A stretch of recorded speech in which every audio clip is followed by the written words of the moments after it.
Bonjour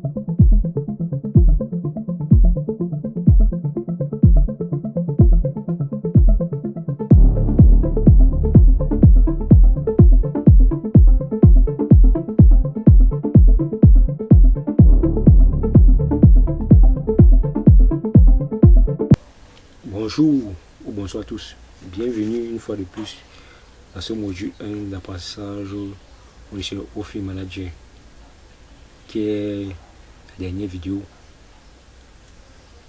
sur cette série 6 qui concerne la prévision de production. Nous allons essayer de répondre à la question posée au problème qui était juste d'identifier à quelle période le débit de production nous pouvons avoir dans le but de soit d'intervenir dans ce champ pour améliorer la production ou d'abandonner le champ actuel. C'est pour ça que ce titre s'appelle prévision de la production. Bel et bien, prévenir veut dire juste prévoir en fait, pour éviter les pertes en termes de coûts ou d'équipement. Ok, allons au vif du sujet. Pour faire la prévision, il faut aller dans Forecast et sans devoir aller pour revenir, nous devons, avant d'aller dans Forecast, nous devons d'abord avoir une idée du tout le champ, d'abord connaître à quelle date tous les puits, tous ces puits arrêtent en fait de leur production chute, la production d'huile et de gaz chute. C'est pour ça qu'il va falloir revenir sur le premier graphe et lancer donc la production au niveau du champ en fait, de tout le champ. Nous allons cliquer sur grouper. Mon but ici c'est de connaître la date à laquelle nous avons fait une approximation, ressortir la date à laquelle la production d'huile et de gaz dans ce champ qui a été produit devient plus en plus très moins consistant en fait. Bon, il faut cliquer sur groupe. Je vous ai dit que ici ça va un peu prendre du temps pour charger. Ok, après simulation, nous constatons que sur ce graphe, cela nous montre la position dans tout notre champ. Vous voyez bien qu'on a 12,84. C'est pour ça que ça a mis long, parce que ça a pris tous les données de tous les puits et généré une seule courbe en superposant tous les données de gaz illégal, huile et eau. Alors, comme analyse, nous voyons juste que notre champ est très riche en gaz, produit plus de gaz que d'huile. Le but ici, c'est que nous devons répertorier ou estimer la date à laquelle la production a chuté. Bon, nous allons estimer que la période c'est en 2012, parce que voilà, 2011 ici, c'est à 2012. Nous allons prendre le 31 décembre 2012. Voilà. La position a commencé dans tout notre champ en 1994. Le dernier temps de la chute de la production, c'est en 31 décembre 2012. Vous pouvez prendre la date que vous voulez, mais moi je prends 2012, on peut prendre 2011, ainsi de suite, ça dépend de vous. Alors, nous allons donc pour avoir fait ça, partons dans Forecast. La première. Ce premier message demande juste de ce que vous voulez accepter tout ce qui était les variables associées. On veut faire les prévisions. Si vous voulez que ces variables soient acceptées, vous suivez. Le scénario, vous laissez tout par défaut. On va juste cliquer sur Edit.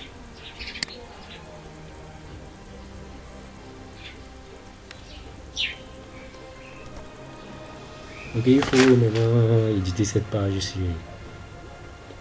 Pour flow model, variable associée, il faut dans le premier colonne la phase analyse. Bas du rouleau, on va choisir sur le cas, on va laisser oil. Pour le prochain cas, vous devez choisir gaz et vous allez juste faire les mêmes modifications qu'on va faire par la suite. Pour moi, je vais d'abord juste faire pour l'huile. Si vous voulez faire pour le gaz et les deux autres gaz et l'eau, vous pouvez suivre juste le même principe. Pour time, on va choisir date, cumulatif. Oui, les cumulatifs. Vous voyez bien l'important de faire l'accumulation d'huile. Parce que on a besoin de ça pour faire la prévision. Et pour oil rate, on va choisir production d'huile. Ok.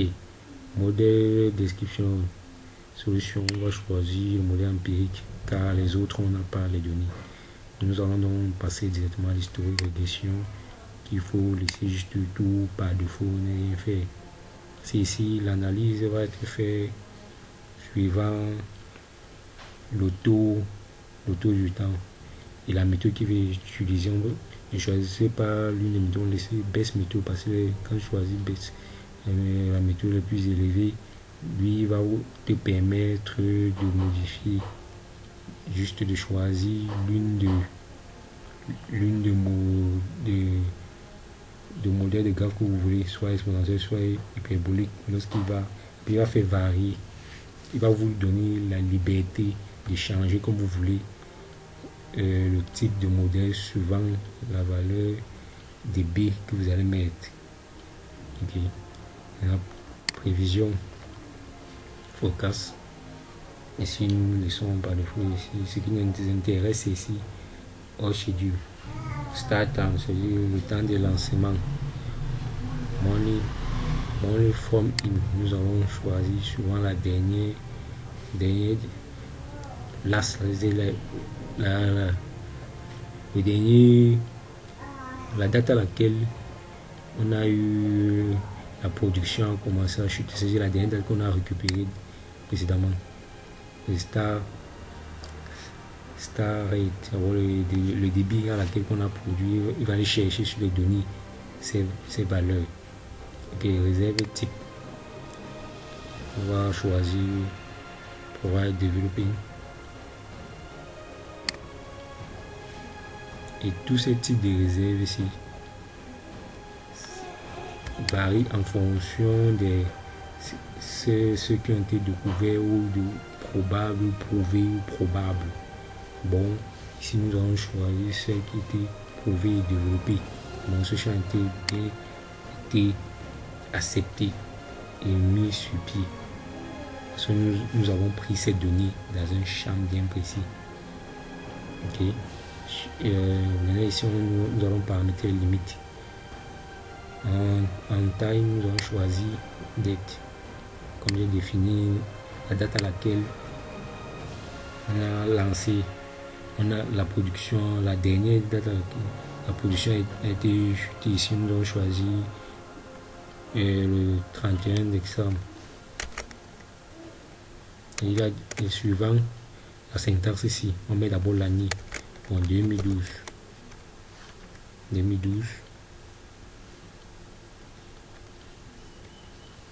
01.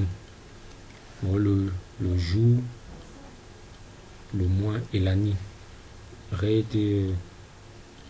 Une règle suivant l'année, on peut estimer la production qui a été produite suivant l'année là. Bon, en regardant, nous pourrons mettre soit dans cette année, comme ici c'est 0, nous pourrons mettre comme on est dans cet intervalle-ci, nous pourrons mettre peut-être le débit suivant cette date-là, nous pourrons mettre 10, bon, 100 par exemple, bon, ça dépend de vous. Je dis réserve pour laisser tout par défaut. totale réserve. Baril, vous laissez ça par défaut, vous ne mettez rien. Parce que vous n'avez pas ces valeurs. Et déclin paramètres type histo-régression, vous les prenez histo-régression. Bon, la régression suivant les données historiques. Vous calculer, vous laissez tout par de calculate, vous laissez tout par défaut. Si vous sélectionnez rien, pour faire une calculate form, il demande juste si vous voulez faire prévision selon les phases, différentes phases, c'est en fonction des paramètres qu'on vous a fournis que vous remplissez cette colonne. Bon, comme on n'a pas ces données pour remplir ces différentes colonnes-ci, on laisse tout par défaut et on clique sur OK. Maintenant, vous cliquez sur Close. Là, on patiente que ça charge. Nous constatons que la prévision se fait que sur un mois. Bon, nous allons essayer de repousser la date de la prévision jusqu'à même 2035. Cliquez juste 2 fois sur là et nous allons faire les modifications.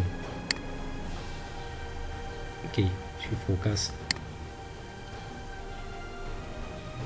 Changeons cette date, nous mettons soit comme si c'est en 2012, nous mettons en 2035.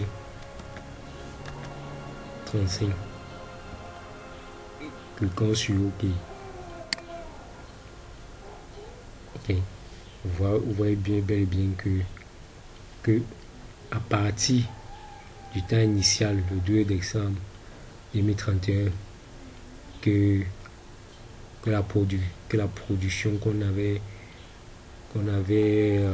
l'histoire de production, la dernière date à laquelle la production s'est arrêtée, c'était en 2012, le 2 décembre 2012. Il a donc fait la prévision de ce dernier jusqu'à 2031, 2032 plutôt. Bon, le 9 octobre, ici nous avons la date du 9, alors le jour, le 9, le 30. Ici c'est le mois plus tôt, parce que là c'est le mois et ici c'est le jour et va l'année. Bon, le 9 qui représente le mois de septembre. Bon, la date à laquelle il faudra pour abandonner la production dans ce champ, ce sera le 30 septembre 2032 avec une production annuelle de 99 000 barils dans le cas où on a affaire à l'huile.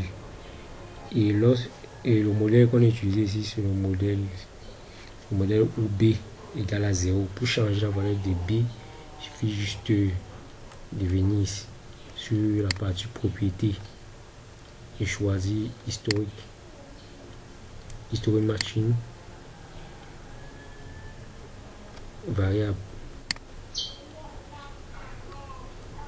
Et ici, on présente juste les variables à catégoriser. On ferme cette fenêtre. L'outil c'est de modifier la valeur de B. Fait type base type. Ça veut dire quoi? Dans le cas où on a un modèle exponentiel, c'est lorsque B. Dans le modèle exponentiel, c'est là où B égale à 0, ce qui représente ce cas. Donc, si on choisit le modèle hyperbolique, et quand j'étais là, vous voyez, c'est lorsque B est compris dans l'intervalle 0, 1.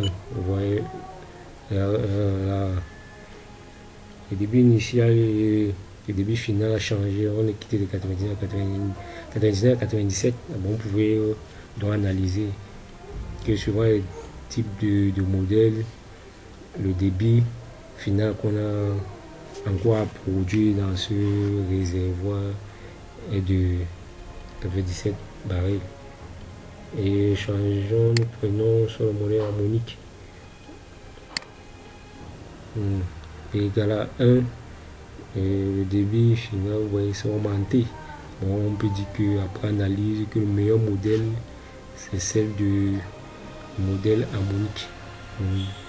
Nous comptons que nous avons 17 000 barils dans notre réservoir.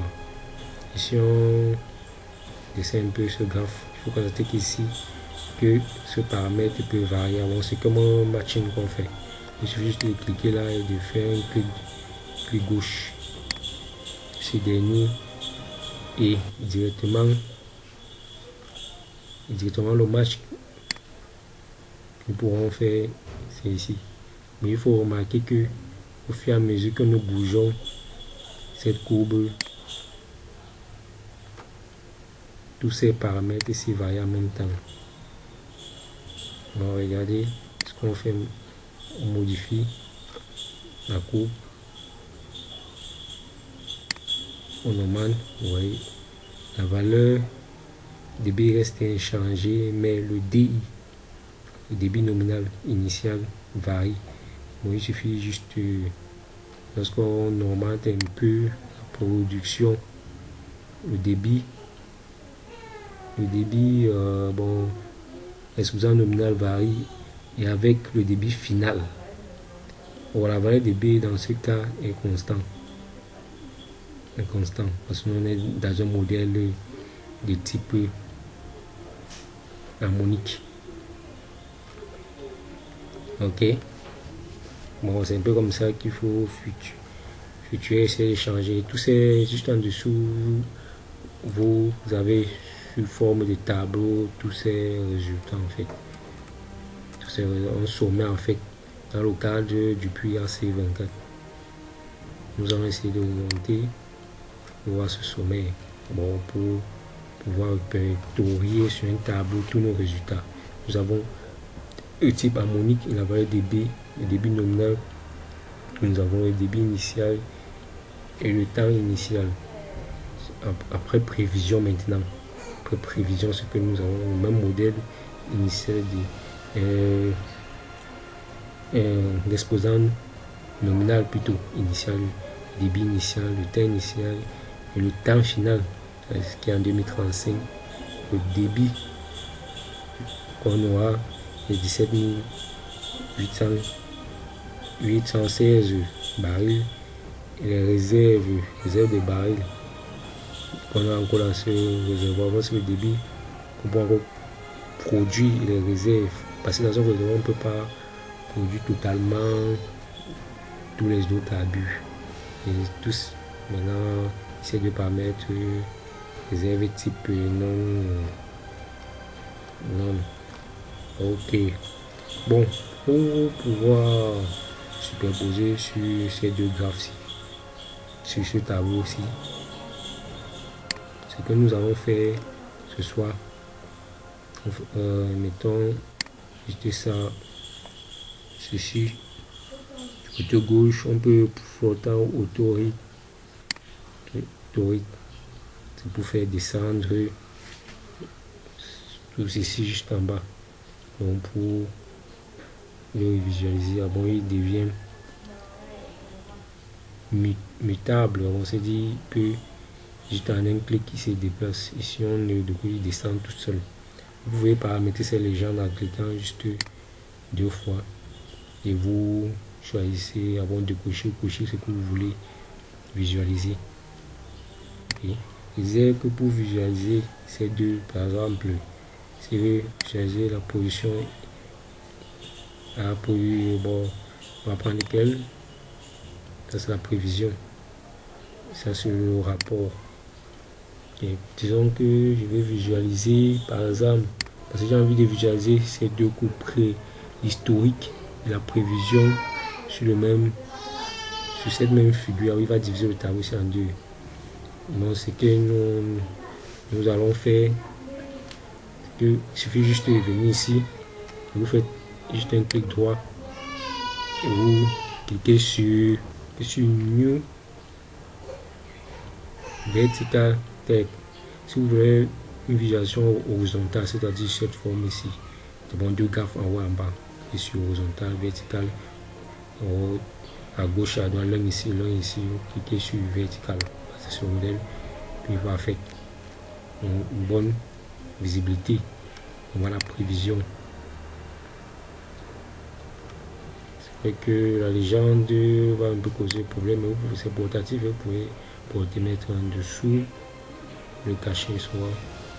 On voit bel et bien l'histoire de production de cette forme-ci. Après avoir fait le match je vais dire juste une manière de superposer deux courbes et l'autre courbe est mutable. On peut le balancer, bouger comme on veut et faire varier les paramètres. Bon, pour le puits AC24, voilà la prévision. Nous connaissons la date à laquelle il faudra abandonner la position au niveau de cherchant le débit qui restera. Ok. Une fois, bon, comme nous l'avons affiché sur cette fenêtre deux fois, nous pouvons le fermer pour revenir à la figure principale. Donc ici, la prévision est bien terminée. Tout ce qu'il faut noter, bien retenir pour faire cette prévision, c'est que il faut donner un temps final en 2035 et c'est le débit, c'est ce débit qu'on joue, le débit qu'on veut trouver à la fin. Dès que vous donnez le temps initial, lui-même il va le temps final plutôt, lui-même il va trouver le temps initial qu'on a choisi à la fin de la production qui est en 2012. Il faut donc paramétrer juste le temps final et on joue sur le débit qui reste dans notre puits, au niveau du puits AC24.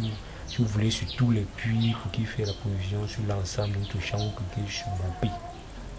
Bon, ce que je voulais encore vous montrer ici, c'est comment mettre soit un logo aussi si vous avez une entreprise ou un autre titre que vous voulez. Bon, vous venez juste sur ce format là et vous cliquez sur Reader et vous, si vous voulez ajouter un autre titre que vous voulez, vous venez juste sur ajoute, il va ajouter notre cellule ici. Il suffit juste de saisir en faisant juste mettant juste de cocher à l'intérieur, vous mettez ça, on met juste production. Bon, on veut déclarer juste une variable des chaînes de caractères. Les chaînes de caractères, on met deux points d'abord. Il suffit juste ici les guillemets, vous cliquez sur OK. Et bien que la variable production est venue juste là, bon, vous pouvez modifier comme vous voulez, même le fond, vous pouvez le modifier. Maintenant, juste sur Reader ici, vous le sélectionnez, vous paramétrez le fond que vous voulez, la taille, si vous voulez mettre en gras ou en italique. Et change la taille, met peut-être en 14, choisis sur soit en gras et sur OK. Et OK. Ouais, ça augmente la taille. D'accord. Okay. Pour installer soit si vous avez un logo, si vous venez au même principe, vous ajoutez une autre cellule qui est là. Et là deux fois directement la fenêtre pour saisir la ligne de code. Vous partez juste dans système fonction, vous tapez image. OK. Ajoute. Maintenant, l'image, il faut mettre le titre sous forme toujours des guillemets dans le nom de votre image. Pour ce faire, vous devez chercher votre image, vous venez coller, le mettre comme on travaillait précédemment dans le document. Vous venez, c'est votre image. Il faut savoir que Office Manager reconnaît que l'image JPG, pas PNG. Voilà ça qu'il explique très bien ici. Bon, les images qu'il veut, c'est JPG. Il n'y a pas PNG et BMP. Bon, nous allons mettre l'image, notre titre de l'image D juste. On va mettre d'abord guillemets. Et 2 points de guillemets et on va mettre D point JPG. Je pense que c'est bon, le titre de l'image. C'est bon, oui c'est bon. Et on va cliquer sur OK. Nous pourrons changer la taille définitivement. On met peut-être la taille à qu'il soit visible à 18. On sur OK. On clique sur OK. Voilà bien et bien l'image en question. Bon, c'est minuscule, c'est un peu comme un logo en fait. Ok. Je pense que c'est tout ce que je voulais vous montrer dans cette série. J'espère que vous avez aimé cette vidéo. N'oubliez pas de liker, de vous abonner, de partager. On ne sait pas, ça peut aider un de vos amis, vos collègues. Je vous remercie d'avoir regardé cette série et retrouvons-nous à la prochaine pour le deuxième module qui va concerner soit le langage de programmation Python ou Petrel, mais ça sera plus sur Petrel. Je vous remercie et à bientôt. Portez-vous bien et restez toujours positif.